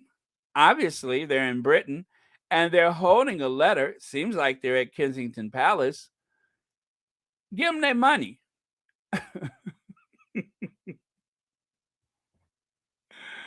Oh man. So I just thought I would share that with you.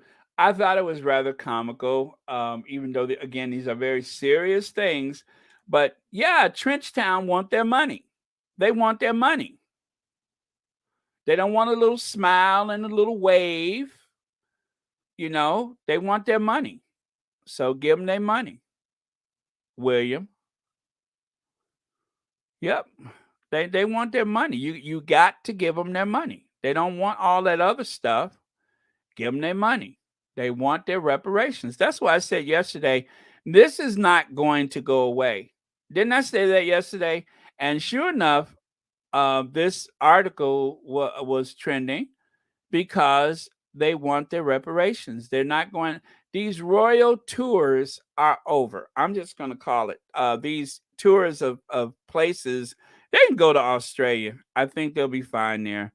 But even in Australia, you still may have some people that come forward that want to talk reparations. Not everybody has done well because of colonization, principally the indigenous and people of color. They haven't done well at all. They've only lost things. So they want to talk about the money.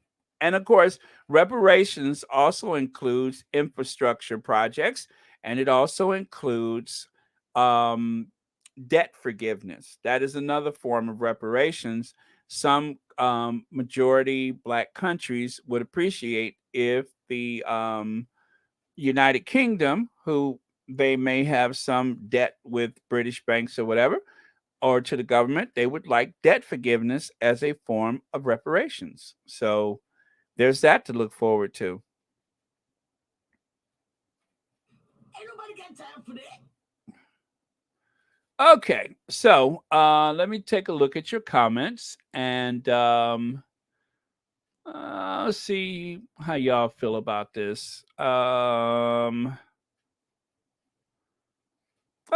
let me see here. Prince Harry is making boss moves while William is still doing Zoom calls. Yes, absolutely.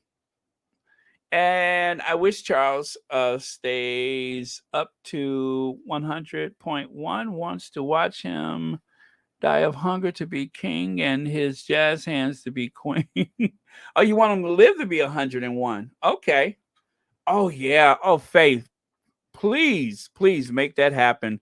I would love to see that happen. I would like to see the Cambridges grow even older while they wait and wait and wait.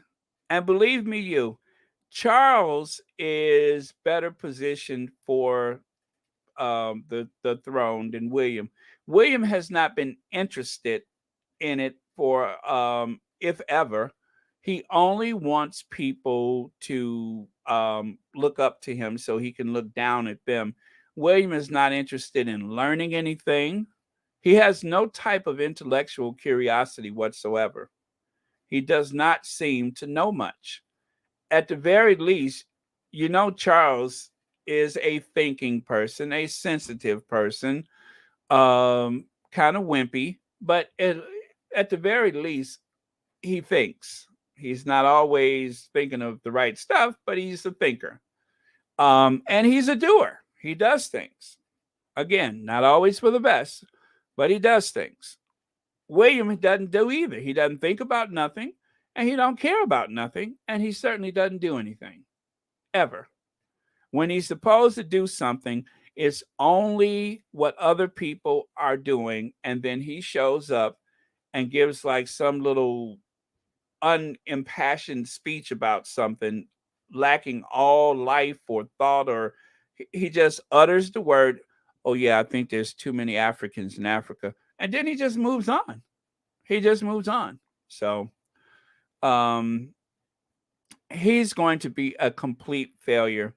This idea that because he's younger and because his wife likes to wear coat dresses, the idea that that is somehow going to make them some type of force of change for the monarchy, or some type of international brand that people are going to gravitate themselves to, that's just not going to happen. And I think by the time the Cambridges come to the United States, do not be surprised if there is some type of, um, I guess, expats from the Caribbean or from other places that are going to say to him, Prince, Prince, Prince, Trenchtown wants $245 billion. That's what Trenchtown wants. $345 billion. Yes, thank you. Yes, sir. Yes, sir. That's what Trenchtown wants. Yes. What do you mean?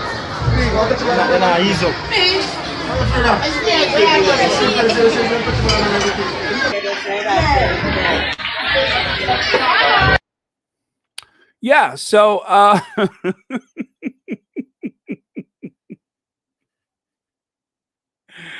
oh man. Trenchtown wants $345 million. Is that what he said? 345 million or billion? Whatever it is, they want their money. Prince better have my money. I cannot tell you how many times I've watched that. I don't know. I cannot calculate how many times I watched that. But I tell you, it was just as funny this last time as it was the first time. I can't get enough of it. So let me see here. Let me do this. I'm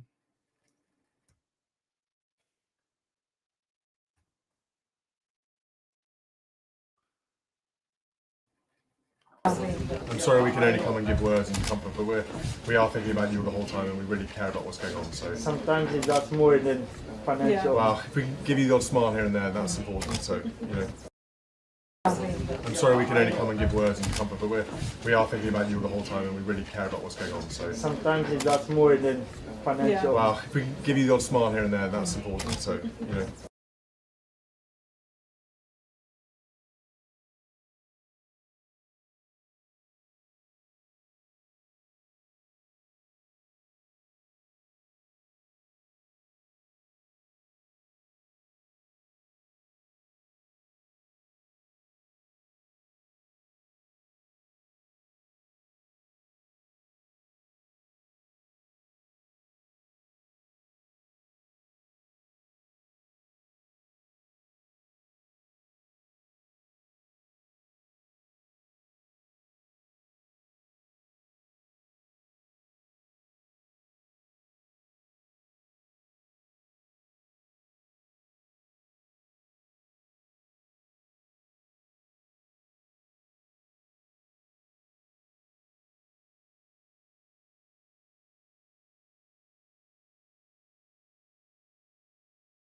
Oh, I'm sorry, no sound. Okay. So as I was saying, I started off with that graphic right there, the fall of the House of Windsor. The fall of the House of Windsor is not going to have anything to do with the Sussexes. It is going to have everything to do with those two very defiant Cambridges who doesn't seem to want to know anything, do anything, or learn anything. They just don't care. They only want to be seen. They want to be in competition with the Sussexes, which is a losing proposition because the Sussexes are an example of excellence and the Cambridges are an example of hubris and utter failure. And then there is the brother. Um, Charles is going to cut him loose. Charles is going to cut him loose, set him adrift. And when that happens, God help him after that. So that's why I started with that graphic right there, is because that is how the story ends. Is going to end with the Cambridges, not Charles. That's my prediction. It won't be Charles. It is going to be the Cambridges that cause everything to collapse. So change is good. All right, you guys, thank you. Let me.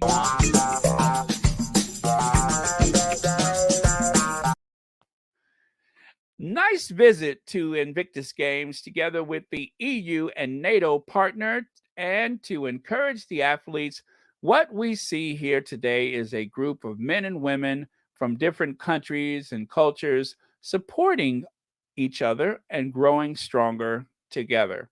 That's what it. That's the Invictus family. Okay, so if you all remember, I showed you this photo of the big brass coming through. For those of you that don't know, big brass means that there is a high ranking military official, and brass is in relations to all the medals and buttons and regalia that they're wearing. Big brass. So, this guy right here, he's like one of the heads of NATO and he's from the Netherlands. I believe he's from the Dutch Air Force, right? And so, right there, defense. Today's defense received a beautiful memento from Connie Wenting, CEO, and G's Jufermans, CMO of the Invictus Games, the Netherlands. I stand for what the games stand for. The games are not about winning, but about winning. So anyway, they gave him a box of mementos to keep. Um, I really enjoyed seeing him there. He was just one of dozens of people in uniform. Unfortunately, I think I left out his name. Yeah, I think I left his name out. Sorry about that. But anyway, he was one of dozens of people that come through there. Even the guy that was in the hospital bed that was brought to the Invictus Games. There was even a photo where he was outside talking to the guy in his hospital bed, which was a pretty surreal sight to see. Him in his dress uniform and some uh, guy in his bed. But yeah, it was very, very cool. So again, there are so many things that was great about the Invictus Games. We just don't want them to ever end, and we don't have to. If I find something new, I'll share it with you. I promise. Okay, I'm going to keep moving.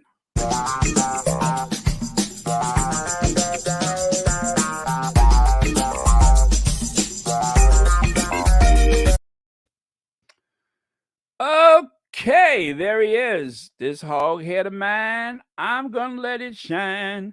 This hog head of mine, I'm gonna let it shine. This hog head of mine, I'm gonna let it shine. Let it shine, let it shine. Everybody, this hog head of mine, I'm gonna let it shine. Whoa, this hog head of mine, Ba-boom, boom. I'm gonna let it shine.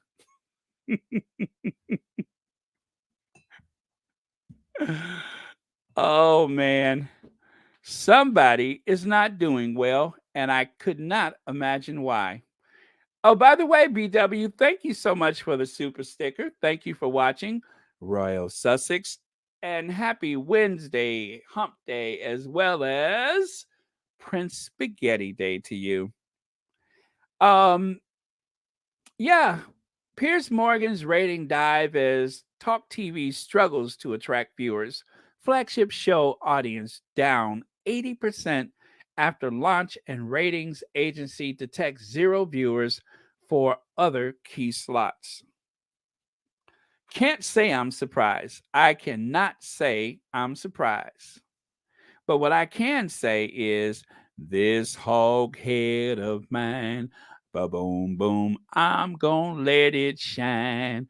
Whoa, this hog head of mine. Oh.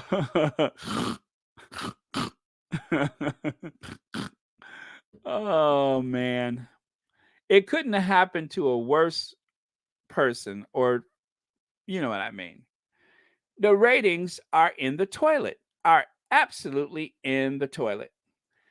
For some reason, he thought that hate was going to sell. Um, and it just didn't. Nobody's interested in hearing him go. Even having a former president of the United States could not save him. Flagship show audience down 80%. 80%. Now, when something is new, it's supposed to be popular, but it's not new, is it? It's that hog head Piers Morgan. There's nothing new about it.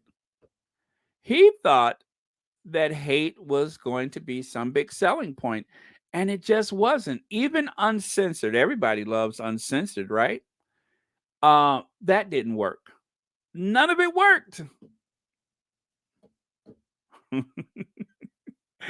None of it worked. It is just a big fat nothing burger. Nothing, nothing, nothing. And just think, he saw himself as this very pompous, arrogant guy who was going to help fight for the little guy. He's supposed to be a man of the people. A man of the people. I mean, there he is. If that's how if that's his fighting stance, I would love, if there's any video out there where he's actually trying to defend himself, I would love to see that, because if that's the way he stands, I mean, look at those marshy, blubbery, delicate hands. Ain't never done a hard day work ever. I mean, those little fat fists are so.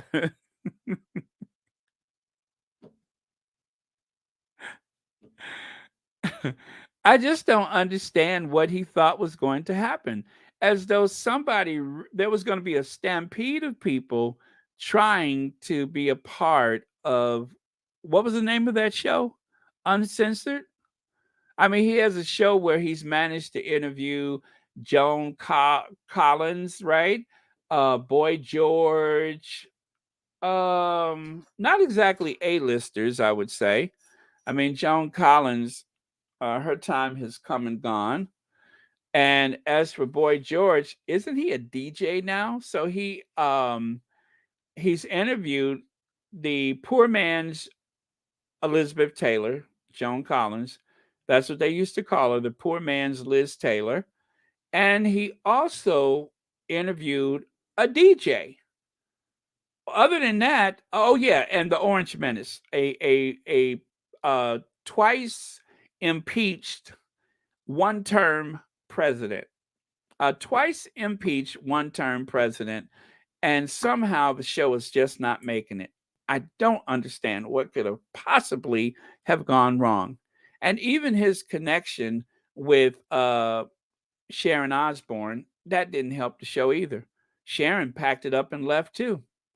I mean, everybody knows that the show is dead on arrival except for Piers Morgan. Well, you can't say he didn't try.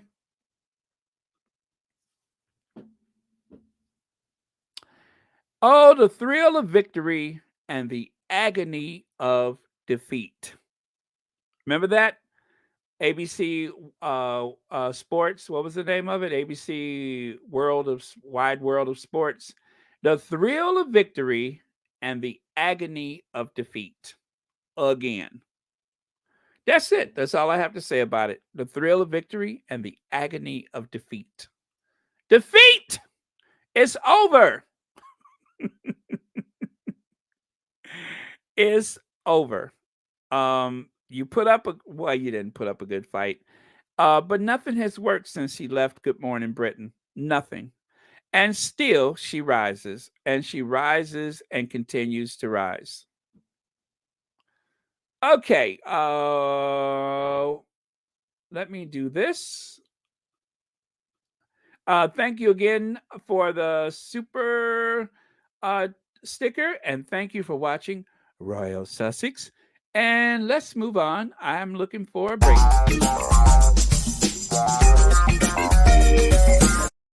I had no idea we would go over 2 hours again. What did I talk about for 2 hours? I still don't know. Metropolitan Police can't tell the difference between Meghan Markle and Kate Middleton, police reports suggest. A Metropolitan Police summary of the force's much criticized action at March 2021 vigil in Clapham Common for Sarah Everhart mistakenly referred to an appearance by the Duchess of Sussex. A copy of the document shows a public order event debrief released under Freedom of Information law summarizes incident of note from the evening. The report says that the Duchess of Sussex attended the bandstand at approximately 17:15 hours, reported in media, but it was Kate Middleton, the Duchess of Cambridge, who attended the vigil that afternoon. A Kensington Palace spokesman later said she attended to pay respect to Everhard and her family. Now, it was an illegal gathering during the pandemic, and Kate showed up as one of the few individuals, if not the only one, not wearing a mask. So let me just say that Kate broke the rules. She didn't wear a mask because she wanted to make sure everybody knew it was her, as if the very dowdy looking clothes and that very narrow frame wouldn't have been enough to discern her from anybody else in the world. She decided that she wanted to make sure that her face was seen. So let me just put that out there. She broke the rule, if not broke the law, but she broke the rules by showing up in the first place because the government, the police, asked nobody show up because of the global pandemic. But Catherine the Great decided to just bend the rules and show up anyway. And she made sure that everybody had a chance to see that face. She wanted to make sure that everybody saw that face. Her face was there for everyone to see, even though she wasn't supposed to be there. But it's happened before, hasn't it? Remember when Prince Harry and Kate arrived in Belize? Or how about that time a royal butterfly, the Duchess of Sussex, captures Charlotte's wonder as she cradles fragile insect? Did y'all know that that's Meghan's daughter right there? Her daughter Charlotte, the one that she almost destroyed with those flowers that were supposed to be so what do you call it? Not contagious, but caused an allergy attack or whatever. Anyway, it's happened before. because Harry showed up in Belize, and of course, Meghan's daughter was cradling a butterfly. Remember that? Her daughter Charlotte. So, um, just so you guys know, this has happened before. And just so you guys know, because I love to hang on to my receipts, I had no trouble going into my archives and yanking this out. This is why I hang on to stuff that I don't even know I'm going to need until I need it.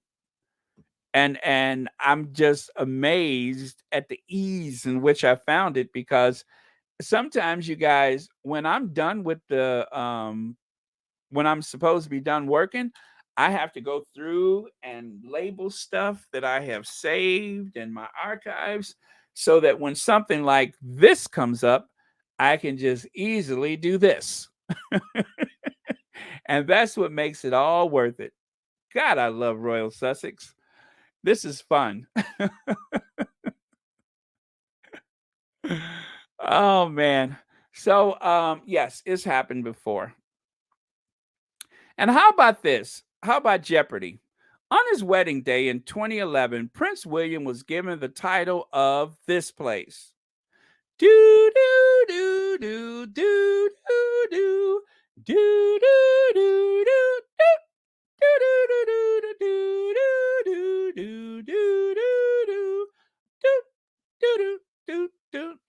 do do and nobody knew the answer.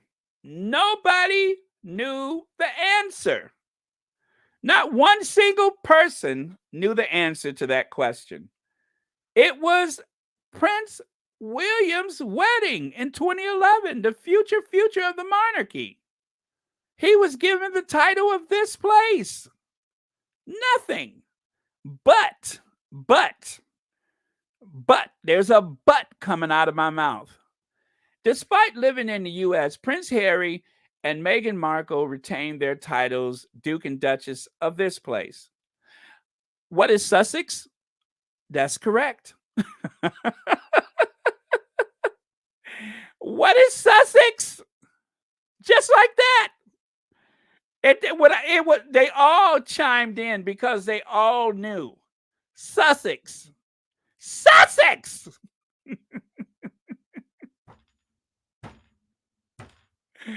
Woo!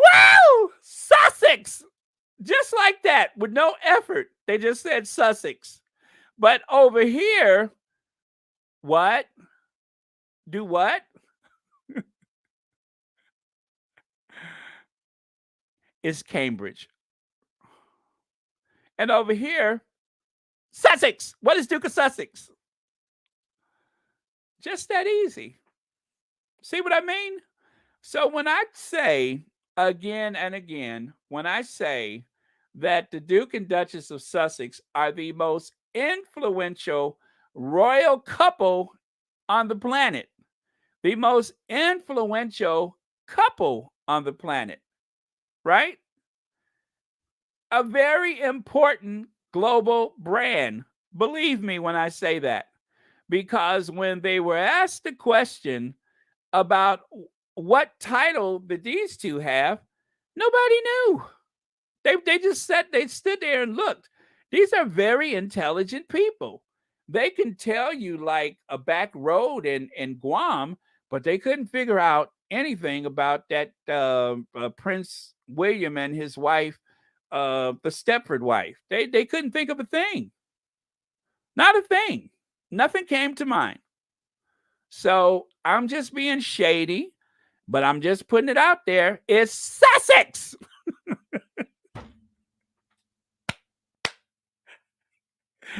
Oh my God, I'm having too much fun. Sussex.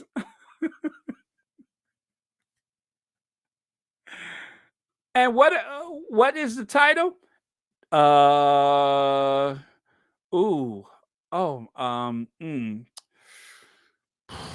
Can I have a hint? Can I buy a vowel? Yes, can I buy a vowel, please? Wrong show. Oh, what about a lifeline? Sorry, wrong show. Despite living in the U.S., Prince Harry and Meghan Markle retained title Duke and Duchess of this place. Sussex! What is Sussex? Okay, y'all. I have said too much. It is going. I have been here over 2 hours. I don't know how that happened. I don't know how that happened. Where did the time go? Did somebody roofie me or what? Where did the time go? It's been over 2 hours, so we had to get out of here. I think I was through. Yeah, I think that was it. That look of despair on the queen, I think she speaks for all of us when I say Sussex.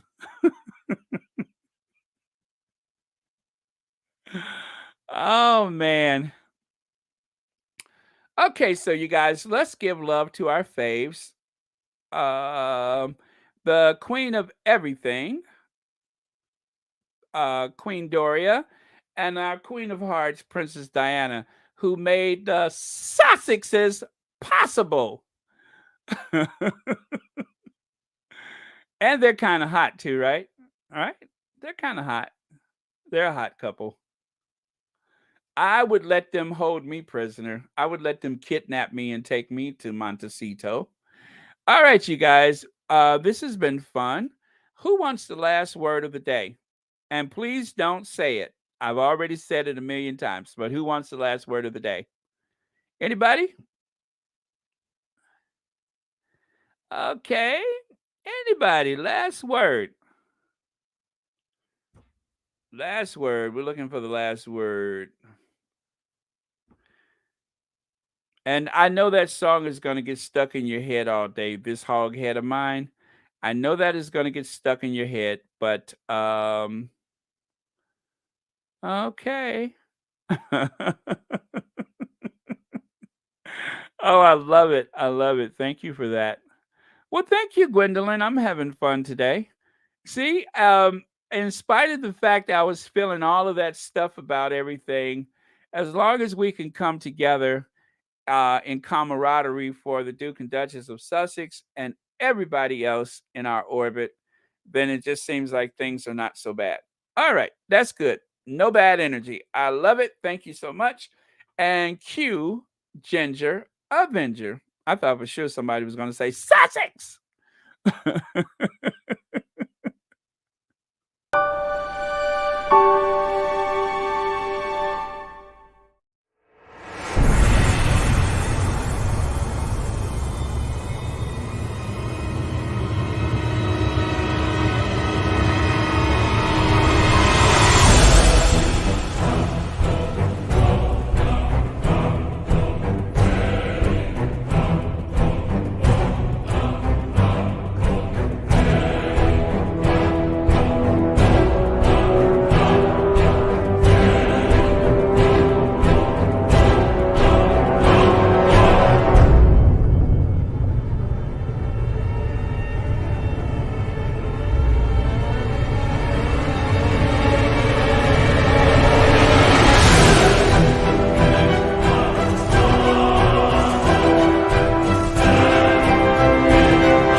Okay, you guys, we're about 100 subscribers away from 14,000. Can you believe it? Just 100 subscribers away. And anyway, it would be really cool if that can happen like before the end of the week. But if not, we'll all still be here, and that's what's important. But yeah, had a good time today. Thank you guys. Now, see there, I have managed to work through some pretty intense feelings that I was having about a certain situation at the start of the thing, but now everything's cool because we got the squad. I don't know who's coming up later, but I didn't see. Oh, I think the Duchess of Success is in about 45 minutes. I think so. I got some errands to run because the sun is finally shining. So I have got to get out of here because I have been just about losing my mind in this murky cloudiness of weather that we've been having. So I got to take advantage of this sunshine while it's here. For those of you that are on your lunch break or at work or fixing dinner or about to go to bed, thank you very much. Love you. Thank you so much for watching Royal Sussex. It's Sussex. Do you hear me? Sussex. Sussex. What part of Sussex don't you get? Sussex. Sussex.